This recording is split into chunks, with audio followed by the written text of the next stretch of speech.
Hey Ghee fam, welcome back to Spill the Ghee where we sip the hottest tea. Let's talk about Rebel Kid. Internet पर एक नया drama चल रहा है और surprisingly इस पर काफ़ी लोग अपूर्वा के साइड नज़र आ रहे हैं। अगर आपको कॉन्टेक्स्ट नहीं पता तो हुआ ये कि अपूर्वा ने कोचेला के लिए एक आउटफिट बनवाने के लिए इंस्टाग्राम डिज़ाइनर या ब्रांड को अप्रोच किया था।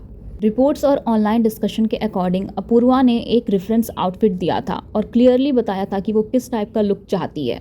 लेकिन जब फाइनल आउटफिट डिलीवर हुआ तो एलिजेटली वो रेफरेंस से काफ़ी डिफरेंट था और यहीं से पूरा कंट्रोवर्सी स्टार्ट हुआ।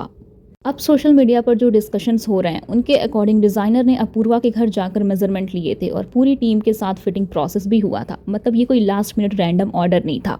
काफ़ी प्लानिंग और कम्युनिकेशन के बाद आउटफिट रेडी हुआ, लेकिन जब अपूर्वा ने फाइनल रिजल्ट देखा तो अपेरेंटली उसे वो पसंद नहीं आया।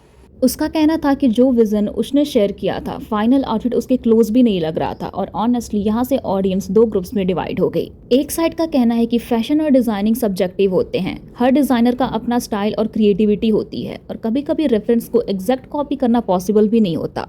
Time constants, body type differences और अवेलेबल मटेरियल्स भी फाइनल रिजल्ट को अफेक्ट करते हैं। कुछ लोगों का मानना है कि ऑडियंस को डिजाइनर की मेहनत को भी अप्रिशिएट करना चाहिए और सिर्फ एक साइड की स्टोरी सुनकर कंक्लूजन नहीं निकालना चाहिए। लेकिन दूसरी साइड जो करंटली ज़्यादा लाउड नज़र आ रही है उनका आर्ग्यूमेंट काफ़ी सिंपल है।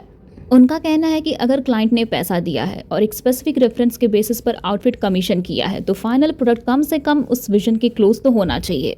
और अगर डिज़ाइनर को लग रहा था कि वो रिक्वेस्टेड लुक क्रिएट नहीं कर सकते तो प्रोजेक्ट एक्सेप्ट ही नहीं करना चाहिए था। जब अपूर्वा ने आउटफिट पहनने से मना किया तो एलिजेडली डिज़ाइनर ने रिक्वेस्ट की कि वो कम से कम आउटफिट पहनकर एक रील या कंटेंट शूट कर दें ताकि ब्रांड को कुछ प्रमोशन मिल सके। लेकिन अपूर्वा ने मना कर दिया और इसी पॉइंट पर ऑडियंस का एक बड़ा सेक्शन अपूर्वा को सपोर्ट करने लगा। उनका कहना है कि अगर कस्टमर ने पेमेंट की है और प्रोडक्ट से खुश नहीं है तो उस पर फोर्स नहीं किया जा सकता कि वो उस प्रोडक्ट को पब्लिक में प्रमोट भी करे। कमेंट सेक्शन में लोग काफी स्ट्रॉन्ग ओपिनियंस दे रहे हैं। कुछ यूजर्स ने लिखा कि if Apoorva paid for the outfit and genuinely didn't like the final result, she had every right not to wear it. दूसरे लोग कह रहे हैं कि रियल क्वेश्चन ये है कि फाइनल आउटफिट रेफरेंस से मैच करता था या नहीं। अगर नहीं करता था तो फिर बैकलेस जस्टिफाइड है। और शॉकिंगली कुछ लोग जो नॉर्मली अपूर्वा के अगेंस्ट रहे हैं वो भी इस पर्टिकुलर सिचुएशन में उसका सपोर्ट करते नजर आ रहे हैं। एक और पॉइंट जो बार बार उठाया जा रहा है वो है प्रोफेशनलिज्म का। ऑडियंस का कहना है कि फैशन इंडस्ट्री में कम्युनिकेशन सबसे इंपॉर्टेंट होती है। अगर डिजाइनर किसी रेफरेंस को रियलिस्टिकली एग्जीक्यूट नहीं कर सकता तो क्लाइंट को पहले ही एक्सपेक्टेशन क्लियर कर देनी चाहिए और अगर क्लाइंट को फाइनल रिजल्ट पसंद नहीं आता तो उस फीडबैक को प्रोफेशनली हैंडल करना चाहिए। सोशल मीडिया पर पब्लिक आर्ग्यूमेंट्स या ब्लेम गेम सिचुएशन को और मेसी बना देते हैं।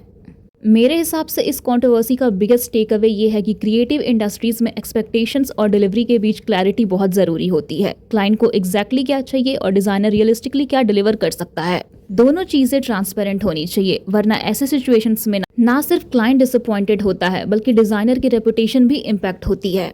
सो या that was it for this video. और अगर आपको ये वीडियो अच्छी लगी हो तो hit like and subscribe and comment what you think and I will see you in the next bill.